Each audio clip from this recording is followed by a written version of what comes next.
Assalamualaikum warahmatullahi wabarakatuh. Salam sejahtera untuk kita semua, rekan-rekan mahasiswa. Pada kesempatan hari ini, saya akan menyampaikan materi tentang finance law. Ya, mata kuliah ini penanggung jawabnya adalah Bapak Dr. Tamir Rusli SH MHum.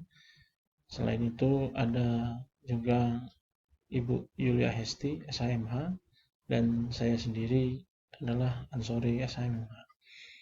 Jadi selama saudara mengambil mata kuliah ini, maka materi-materinya akan ada yang disampaikan dari dosen-dosen atau tim dosen yang ada saat ini. Baik, rekan-rekan mahasiswa, kita lanjutkan untuk pertemuan pertama, ya, yaitu pengertian perusahaan. Apa sih yang dimaksud dengan perusahaan? Menurut Molengraf, perusahaan itu adalah keseluruhan perbuatan yang dilakukan secara terus-menerus untuk memperoleh penghasilan, bertindak keluar dengan cara memperdagangkan, menyerahkan, atau mengadakan perjanjian-perjanjian perdagangan. Pengertian perusahaan di sini tidak mempersoalkan tentang perusahaan sebagai badan usaha, namun justru perusahaan sebagai perbuatan. Jadi terkesan hanya meliputi kegiatan usaha saja, gitu ya. Nah, pemerintah Belanda dalam rencana Undang-Undang WVK-nya, Undang-Undang Hukum Dagang waktu itu disebutkan bahwa perusahaan adalah keseluruhan dari perbuatan yang dilakukan secara tidak terputus-putus dalam kedudukan tertentu dengan terang-terangan untuk mencari keuntungan atau laba. Rumusan pengertian perusahaan yang diberikan oleh pemerintah Belanda ini amat luas, sebab pekerjaannya pun masuk di dalamnya. Ya. Nah, berbeda halnya dengan Polak. Ya, Polak menyampaikan bahwa perusahaan dari sudut komersialnya adalah baru dikatakan sebuah perusahaan apabila diperlukan perhitungan laba rugi yang diperkirakan dan dicatatkan dalam pembukuan. Yang dimaksud dengan laba dalam hal ini adalah tujuan utama dari setiap perusahaan. Jika tidak demikian, berarti bukan perusahaan, ya, dan tidak mempersoalkan perusahaan sebagai badan usaha. Usaha adalah setiap tindakan, kegiatan atau perbuatan apapun dalam bidang perekonomian yang dilakukan oleh setiap pengusaha untuk tujuan memperoleh keuntungan. Pengusaha di sini adalah setiap orang atau persekutuan badan hukum yang menjalankan satu jenis perusahaan.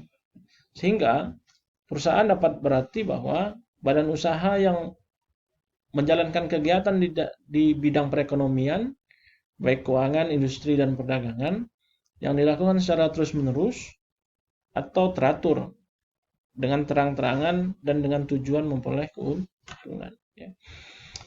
Nah, berdasarkan Undang-Undang Nomor 8 Tahun 1997 tentang dokumen perusahaan, jadi setiap perusahaan itu wajib untuk membuat catatan keuangan. Ya, disimpan selama 10 tahun terhitung sejak akhir tahun buku perusahaan yang bersangkutan. Nah, perusahaan dalam hal ini adalah setiap bentuk usaha yang menjalankan setiap jenis usaha yang bersifat tetap dan terus-menerus, didirikan, bekerja, serta berkedudukan dalam wilayah Republik Indonesia untuk tujuan mencari keuntungan atau laba. Hal ini tertera dalam pasal 1B Undang-Undang Nomor 3 Tahun 1982 tentang wajib daftar perusahaan. Unsur-unsur perusahaan yang pertama berbentuk badan usaha. Punya bentuk. Ya, kalau tidak punya bentuk itu bukan badan usaha namanya, itu kerjaan. Ya.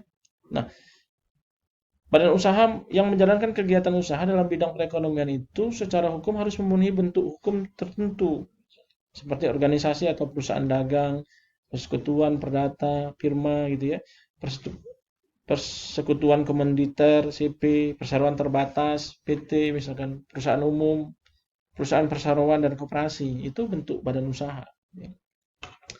Jenis usaha itu meliputi bidang industri, ya, bidang perdagangan, dan bidang jasa. Dilakukan secara terus-menerus, tidak insidentil. Ya. Ya, insidentil. Jadi setiap kegiatan dalam bidang perekonomian itu harus dilakukan secara terus-menerus.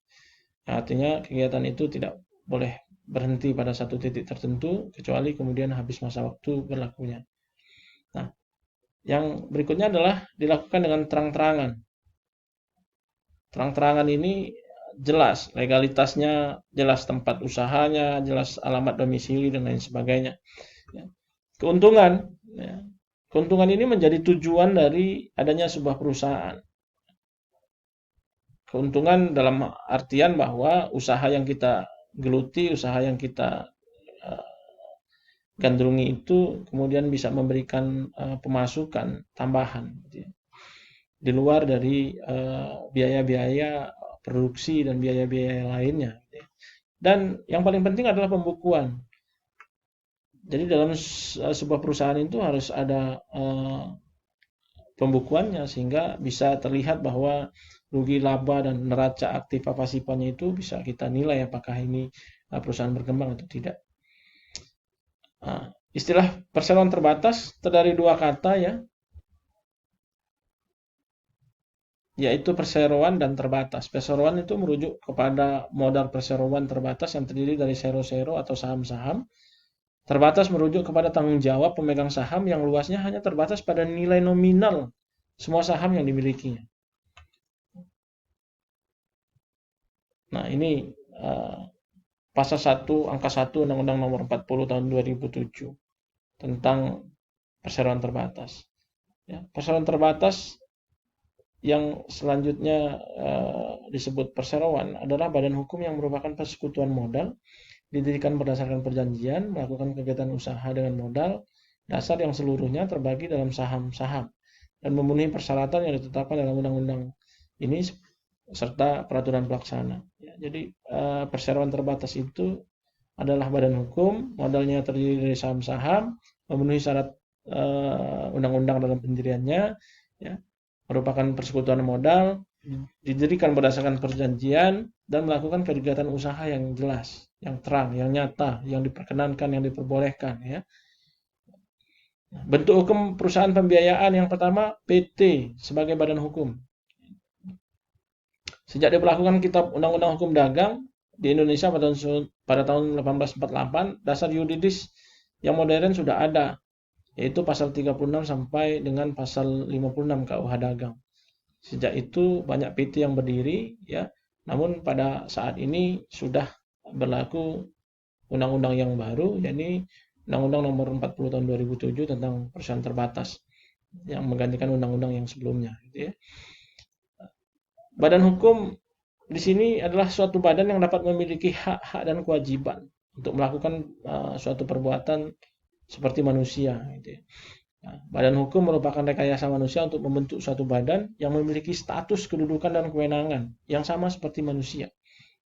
Nah, di dalam hukum, istilah person mencakup makhluk pribadi yaitu manusia dan badan hukum. Keduanya adalah subjek hukum, sehingga keduanya adalah penyandang hak dan kewajiban hukum.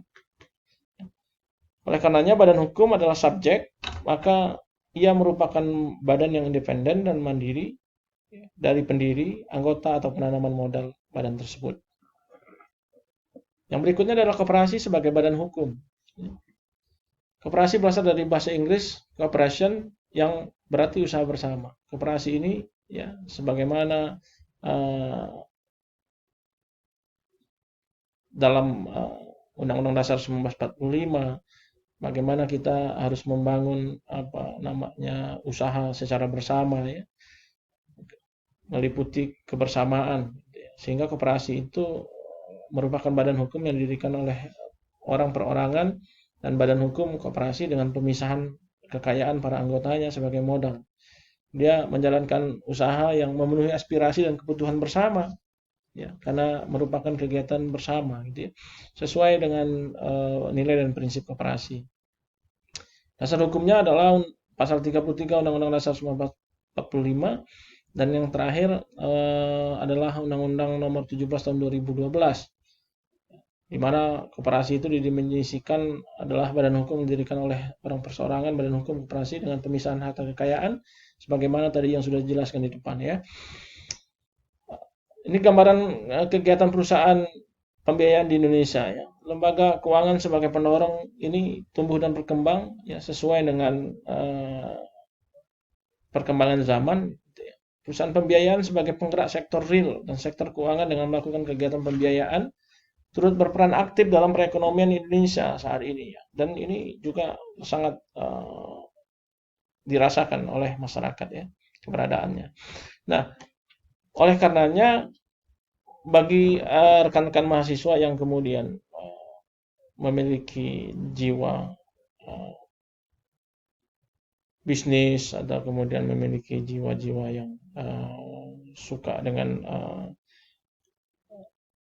konsep apa ya perdagangan dan lain sebagainya.